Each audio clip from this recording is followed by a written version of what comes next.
Our veterans need your support. Foxfield Farm for a Recovery Mission is a not-for-profit organization that has been established to provide an equestrian groundwork training program for U.S. veterans with PTSD and related issues incurred through military service. This curriculum will be offered at absolutely no cost to any veteran participating in the program. This foundation will also incorporate the repurposing of rescue horses and locating new, responsible owners. The synergy of the work invested by the veterans to aid the recovery of these horses is equitably therapeutic.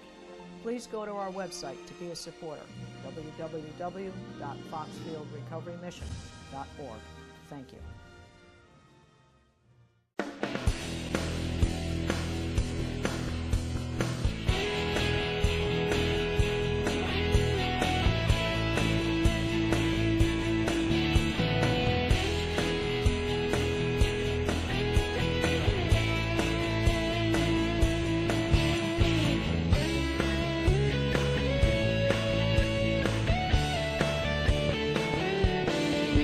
Your host, Hello, and thank you for joining me today. I wish to recognize first the Connecticut Historical Society for providing today's venue for my significantly accomplished guest, Steve Obsitnik, Republican candidate for Connecticut's 2018 gubernatorial race. Steve, you have been a notable naval veteran. You have received 8 medals for distinguished service. While deployed on the nuclear submarine USS Ray, you're an entrepreneur, you're a CEO of several successful global technology companies. Please give us an overview of all of those achievements. Well, thank you for having me on your show in this incredible building that you filmed from. Well, first of all, tomorrow is Veterans Day, and thank you for what you said about me, but there are many veterans who've sacrificed much more than I have, and I've been proud to have served in that community for my small contribution, but I hope everyone recognizes that, and I'm sure when this airs will be after Veterans Day, but it's never too late to thank a veteran. It's never too late. We should thank them all year long. Absolutely. So thank you for having me here. I guess part of my experiences kind of have come into this moment of why I'm running for governor. I graduated from Stanford High over 30 years ago. And I've just come to the realization that since I graduated from Stanford High, nothing has changed in Connecticut. In fact, things have only gotten worse. Fewer people, fewer jobs, zero economic growth, the loss of GE and Aetna. And all we have in return are deficits and debts and the same career politicians in Hartford who've led us down this road for 30 years. So a lot of what you referred to just comes to the fact that I am different. I am not a career politician. I wasn't trained like one. I don't think like one. After I attended Stanford High School, I was honored and humbled to attend the U.S. Naval Academy. And Representative Stuart McKinney from the 4th Congressional District saw something in me to nominate me to Annapolis. And I went to the Naval Academy and I studied electrical engineering there. And I was what made you do that? What was your inspiration for that? Yeah, my father and brother went to the Naval Academy, and when I was 16, I grew up with Roger Staubach playing football, and I said one day, I think I'm going to go to the Naval Academy. And they both said, we know you shouldn't go. And you don't say that to a 16 or 17-year-old child. Exactly. And so there was something I always looked up to, kind of serving for some bigger cause than myself. Yes. And obviously there was some influence there, and I figured I'd do something else down the road, but there was a strong draw to kind of serve and add back. So I studied electrical engineering there, and I had to work my butt off to get that engineering degree. It did not come easily to me. I'm sure. But engineering, like a lot of things, it trained me how to look at big problems and come up with real innovative solutions. And that's a skill set which I've worked on for many, many years. And Connecticut has a lot of big problems that need to get broken down into solutions and answers. Anyway, after I got out of the Naval Academy, I came back to Connecticut to serve in the military. I did a lot of my nuclear engineering training up in Windsor Locks, and I lived in Enfield. And then I went down to Groton to the sub base for submarine school. So unlike other people running, I've lived around all parts of Connecticut. I understand the east, the north, the west, and the southern coast. So when you deploy for months on end on a nuclear submarine, you kind of figure out what it means to accomplish your mission. Sure. And there are times in my life when I was about the height of this room under a 10,000-ton Russian submarine, and they have no idea that you're surveilling them, that you realize that there are much bigger things in life than your own self-interest. What really matters is the mission. And in the service, things like and teamwork. And yeah, and that's right. In the service, you learn things about teamwork and perseverance and dedication and hard work and focusing. You need all those things to accomplish your mission. And I often question if the people leading us in Hartford today really understand what it means, what the mission is, and that our own self-interest in Hartford really don't matter right now, because every day we lose 100 people a day from this state. 100 people move out. And that just bothers me to even have to say that. So anyway, after I got out of the Navy, I went to business school and met my wife there. And when we got done with business school, I said, let's go out to California and let's see what's in their air and dirt in their water. And I went to work in the Silicon Valley. And I know what ecosystems like that feel like and how it generates the perpetuity of opportunity for people of all income levels, and how jobs are created and what it takes for a government to support that. So I've worked with some great technology companies, and everything from pausing your TV, creating that product, ordering movies on demand. Yes. One of my companies, Discern Communications, it was a artificial intelligence company that large corporations and small, like Aetna was a customer, and Cigna and United Rentals, all here in Connecticut, for how do we make their customer service systems more efficient and better for their customers. Well, one of the things that you state, this seems to be your byline, you want to reinvent Connecticut. Yes. And you've stated that you have a strong vision for driving job growth, fiscal sensibility, of course, investing in education and infrastructure, rebuilding Connecticut's reputation as a great state in which to live and to work. Right. So which of these do you see as the greatest challenge, and what are your strategies for handling that? Yeah, I think the greatest challenge is something I learned the first night when I went to sea on the USS Ray to the North Pole. The captain of my submarine woke me up at 2 o'clock in the morning. He took me by the scruff of my young lieutenant junior grade neck and said, we're going to go back to the engineering space. I'm going to show you how to do a zone inspection. And while we're back there doing a zone inspection, he said, Steve, I'm going to give you the one leadership lesson you need to know for the rest of your life. Leaders set tone. Tone creates a culture. And your culture is your destiny. Trickle down. And I don't know if it's as much trickle down as much as is that tone really matters in a leader. And so now we have a tone here in Hartford of our leader being kind of a chief apologizer. You know what? I inherited problems. Our fixed costs are too big. We have a new economic reality. We can't manufacture like we used to. So that self-selects a culture of people who maybe want to go manufacture somewhere, or who want to see wage growth, or want to see their assets, their home values increase. So they leave to find that somewhere else. And then that becomes your destiny, is what's left behind. So I think the biggest challenge it's a slippery slope, isn't it, Steve? Well, it is, but we need here to address all those things. We need a chief, not a chief apologizer, but a chief economic development officer for the state of Connecticut. And that requires you doing two things. One is making sure that the cost of doing business here and the cost of living here is affordable. And that gets to all the fiscal problems we have and why they have to be addressed. And why you're doing that, because a lot of that is just, it's not rocket science to kind of manage budgets and do all the hard work and turn over rocks to find efficiency. It's not glamorous. It's got to be done. The other side is what we have to do is we have to inspire people to want to invest and grow. I agree. And why bring your family here and live here and build a family and build a business and retire here. So that gets to tone and what culture we really want to have as a state. Well, it sounds as though it's a contradiction.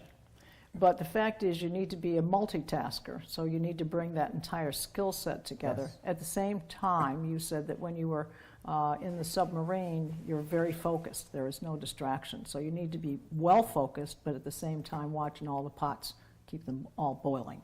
Yeah, and when you're on a nuclear submarine, you got to watch how you split the neutrons. You got to watch where the Russian submarines are at the same time. Exactly.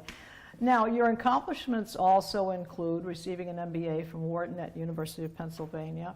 You graduated from the U.S. Naval Academy with a degree in electrical engineering, as you stated. And you are an adjunct professor of entrepreneurship at Sacred Heart University. Now, that leads me to two questions. Have you seen a significant growth in the student body that attends your classes?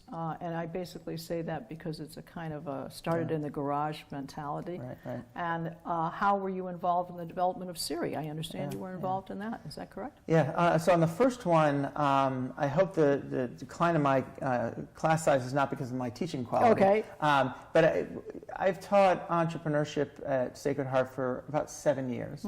And I started out in year one always asking a question of the students before I say anything. Raise your hand if you think you're going to see yourself in Connecticut working in 3 years. Yeah. 7 years ago, 90% of hands went up. Okay. The last 2 years, you know how many hands went up in the room? 0. Wow, that is scary. And I teach, the last few years I've been teaching graduate students. So these are people who have jobs, they're paying money to go to school in the evening, they're studying entrepreneurship to start businesses, and they all believe that they don't have a future in Connecticut. So it's, that is the most concerning to me. Right. It's just that feeling, and that gets back to what leaders need to do, because right now in Connecticut we have this survival syndrome, right, where falling wages, falling home prices, people will go out to visit with their friends and family, and one of the first 2 or 3 conversations that people talk about is, how are you going to get out of Connecticut? When are you going to get out of Connecticut? Am I going to be able to sell my house? How am I going to retire? And it's all those things that creates this, people feel they've been victimized in a lot of ways. So that, to me, that feeling is the biggest thing, that if we can mobilize and reinvent our attitude is really important, because humans have overcome a lot more adversity than what Connecticut's going through now, and I've seen it in my life. But I think with the right leadership and the right policies and procedures to allow seniors to retire here with dignity, to allow kids to afford college and actually afford their first job or a starter home in Connecticut, all those things are possible again with the right leadership, policies, and procedures put in place. Well, here's the thing. We have some of the greatest schools in the entire nation, colleges and universities in the Northeast, and particularly in Connecticut. Yes. And we provide a great education, both private and public. And what's really annoying is to give them this great education and see them go to Boston and New York and California or wherever, okay? And so you're right. It's a very defeating thing. Why do we have them all here and we can't retain them? And I like to say, we spend a deficit every year, and the result is that our policies and our spending lead to seniors being evicted to Florida to live down there, exiling our businesses to South Carolina because they can't afford to operate in here anymore. And you're right, we have 42 colleges that educate 250,000 kids a year. Half of those kids on graduation get exported somewhere else. Right, exactly. And I heard a scary statistic that 2 years after college, something on the order of 75% of those kids have left. And that is our future. I do think that that seniors are key to our longevity as a state, because seniors pay taxes, seniors are charitable, seniors are a jobs project, especially as home health becomes a bigger thing. Too. And they're working longer, right? So we need to attract segments of populations like seniors and make a case for why you should be here. And we may not get millennials back in the next 6 months or year or 2 years, so we need seniors to help bridge the gap when we can earn the right to have millennials come back in mass. All right. I don't know if you've gotten a sense, because you said there were 0 that stayed here, but when you say entrepreneurship, was there a specific area that they seemed to be going? Was it technology? Is that what they wanted to start up, or what seemed to be? Yeah, most of my students have been, how do you apply technology to industry problems? Okay. So it may not be like a lot of, we can talk about Siri in a second. It wasn't necessarily hardcore business to business or business to consumer technology, but as people who want to either create, maybe it's just an app, or how do I buy out my father's welding business and bring more automation in there to help grow the business. So it's really because if there was something they could latch onto and say what they're really interested in doing, a majority of it, then that might be something that you want to encourage. But it's also about the Siri. Well, and probably one of the most popular case studies people would study is the marijuana industry of Connecticut. Yes. That's what a lot of students want to study. So Siri was an overnight success that took about 13 years. Wow. And Siri has a lot of successes. There are a lot of stepchildren of successes, right. and I'm one of many people that added to that success. Sure. So Siri came out of a place called the Stanford Research Institute, where I've been involved in helping to kind of incubate ideas and spin out companies in Menlo Park, California. And SRI used to be part of Stanford University.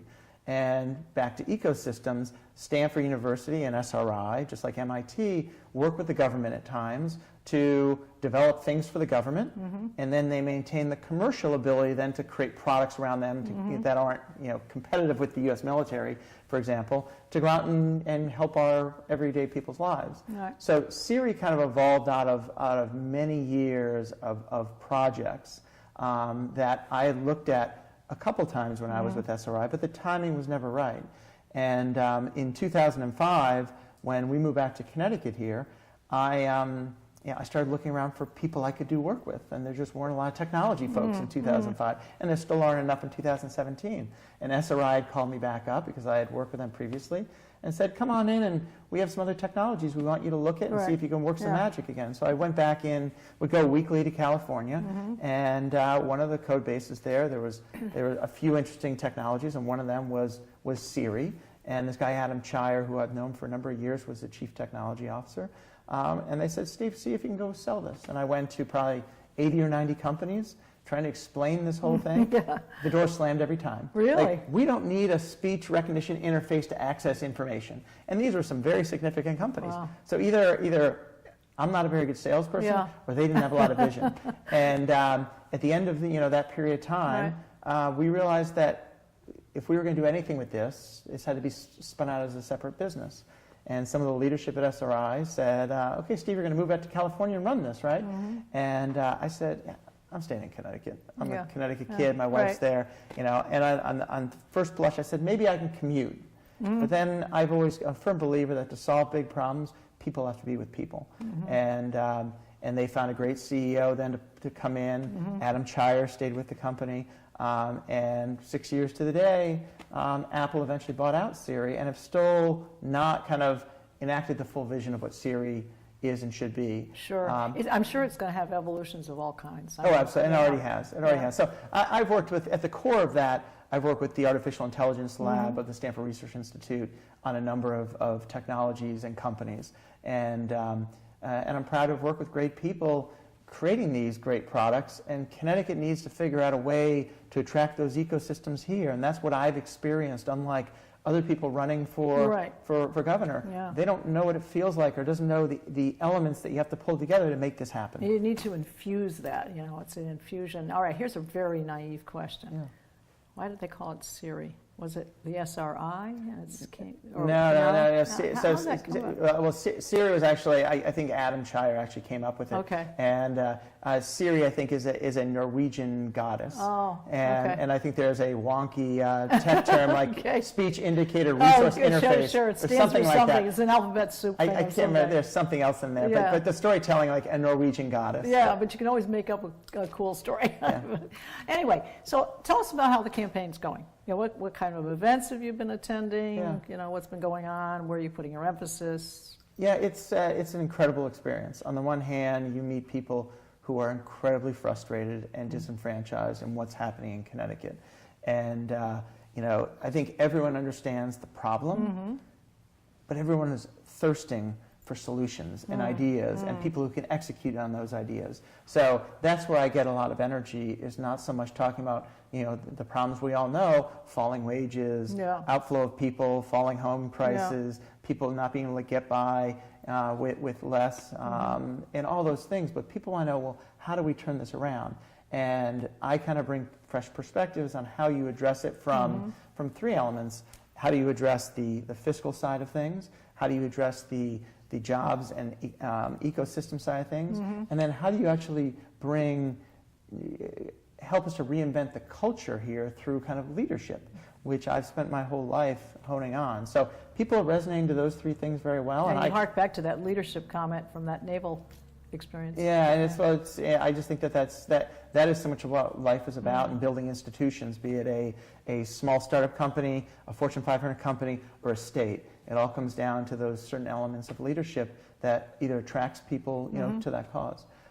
So I've been out and about. I enjoy being with people of all ilks, and I learn from people a lot because I've learned something about myself. I have good ideas. I don't always have the best ideas. I'm a synthesizer. I'm able to take in what different people tell me, drive to common sense solutions, and bring people along my path with me. And that includes, going into tomorrow I'll be at Bedford Middle School with a bunch of veterans, talking to a bunch of kids and teachers about what it's like to be a veteran and contributions, and going into VFW halls to, I was in with a firehouse a few weeks ago, talking to firemen about the problems they have. And a lot of my training in the military, especially being on a submarine, we're all trained firefighters. Right. Because that's one of the worst things that can happen on a submarine. Oh, close quarters like that. Close quarters, oxygen burns out, darkness. So I like to take my experiences and go out and talk to people about their experiences, and from those experiences come out ideas. And after those conversations happen, wherever they happen, I feel like I'm a better candidate and better equipped to strengthen my ideas, but also reflect more what people want out of a governor. Well, the obvious needs. I mean, we want more jobs, and so forth. But the fact is, sometimes you do get something that comes from a person who you might not have the opportunity to speak to otherwise, and then they may even give you a solution to something that somebody else broke. You never know. Yeah, absolutely. You never know. All right. Well, let's ask you another question. We have a great number of independents, registered voters in the state. And we've had a long run with Democratic leadership. Do you think now that you can get those independents to move over to the, do you see that as a viable way to get the votes? I think the last two gubernatorial races were on average won or lost by about 5,000 to 8,000 votes. That to me doesn't say we're a dyed-in-the-wool blue state. 45% of registered voters, the largest segment, are independents. So I think we're more of an independent state than a Democratic state. And I think now people are fed up. People want someone who's going to finally fight for the taxpayers and citizens of Connecticut, not for perpetuating the status quo of falling wages and falling home prices. They want someone, regardless of who they are, they want a leader to step up who's actually going to turn the moving vans around, to show some passion about and respect for our history, but also know what is capable of our future. And we are the innovation state. This state was known for so many great creations, and we need to address our fiscal mess and get our pension liabilities in order and get our deficits in line, right? That all has to happen. Union negotiations. And I have spent a lot of my life, balancing books and everything else. But you also have to find a way to make us the innovation state again, because we have great ideas, great workforce. We have, our infrastructure can be better, but we have the infrastructure of highways and seaports and airports, which we need to look across all these assets to realize that location hasn't moved out yet. Yeah. Right? We're an hour and a half from Boston and New York. We have 42 colleges, as we said. There's a lot to speak for. There's so much here. Yeah. But we are not historically good at collaborating. The western part of the state does what they do, the eastern part what they do. Academic institutions aren't brought together.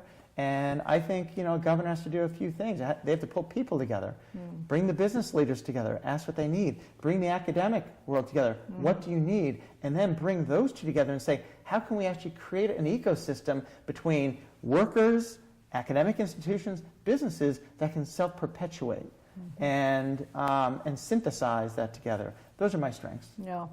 All right. Well, since Connecticut's fiscal concerns include its continued risk for a downgrade in our credit rating, and I quote from a May 2017 Connecticut Mirror article, "This marks the fourth time Connecticut has faced a downgrade since May of last year, meaning 2016. How long do you think it would take for us to put our ship on the right track?" Yeah.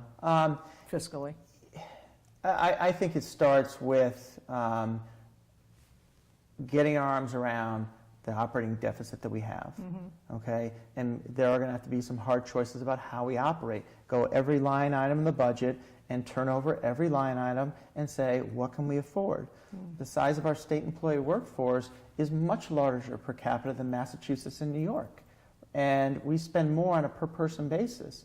and yet we live with the customer service levels of long waits at the DMV and interrogations from the Department of Labor. They have gotten better, but they have gotten yeah, better, but better, it's a long way to go. Better is not the best. Right. And so we need to bring, our focus needs to be on how do we deliver better customer service and more efficient government to people at a lower price point. If you do those things well, then the rating agencies have metrics, and then they can see how you're steering towards those metrics. And that's what I've done all my life. If it's metrics to keep a nuclear reactor running, metrics to raise money for a company or to grow a business, there are well-defined metrics out there. The state of Maryland went from rank 49th in economic GDP performance to 7th in 3 years. Wow.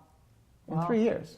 And why? Because they knew what the metrics were, and if you show humans where you need to get to and what metrics to follow, you need a humans are target. amazing. You need a target. You can drive to targets. And right now, we have no vision, we have no accountability, we have no targets to align all of us together on these key things. Yeah. Well, when we talk about attracting new business, we talk about retaining some of the companies that we have here in order to provide more jobs and so forth. What types of marketing strategies would you see to be the chief spokesman for attracting new business and retaining the folks we have? Yeah, I think the first thing you have to do is you have to focus on your current customers who are here. This guy Jack Mitchell of Mitchell's Retail Store famously wrote a book, You Have to Hug Your Customers. Yeah. So before we even have the right to recruit people in, we got to hug our current customers and say, you can live here, you can hire a workforce here, you can, the regulations aren't going to bear you under. So I think less than marketing, you have to show them what you're going to do to reduce the cost of living here. That gets to getting your budget and deficits down. You can show them how we're going to get regulations, get people into business more quickly here, and all the permitting that has to go through. We need to create a SEAL team of business consultants whose job it is to get you into business, not keep you out of business. Yes. And I think current customers, once they sense that tone and they see the results, they're going to be like, okay, I can continue to invest here. And you know what happens from there? Then they start talking to their vendors and suppliers outside the state. And I'll tell you a quick story. I was talking to a gentleman from Italy, of all places, an aerospace manufacturer. He wanted to think about coming to the United States. And I didn't, I knew why I didn't want to come to Connecticut, but I said, why not come to Connecticut? And he said, ABC. I go, ABC, what's that? He goes, anywhere but Connecticut. Oh, no. And this is a manufacturer in Italy. So that's why tone is so important. But you first start with your current customers, make it sustainable for them, make it a secure place for them to operate. Then we can stand up and we can jab all those other governors of Republican states and say, hands off our seniors, hands off our businesses. They're going to stay now. Good. Well, people need to see more of you, and so we're going to give you a website, and it is steveobsitnik.com. Is that correct? Steve, OBSITNIK.com. Once you get it, you never forget it. You got it. All right. Well, it's been a pleasure to have you here. It's been my pleasure. All right. I'd love to come back. Steve. Good. We definitely will have you back. There's no question about it. Again, please be sure to visit the CHS, Connecticut Historical Society website, chs.org, for membership information and the opportunity to have assistance in investigating your family's genealogical history. Our website is www.ctvalleyviews.com. This is Susan Regan. Thank you for joining me and bringing proof to the people.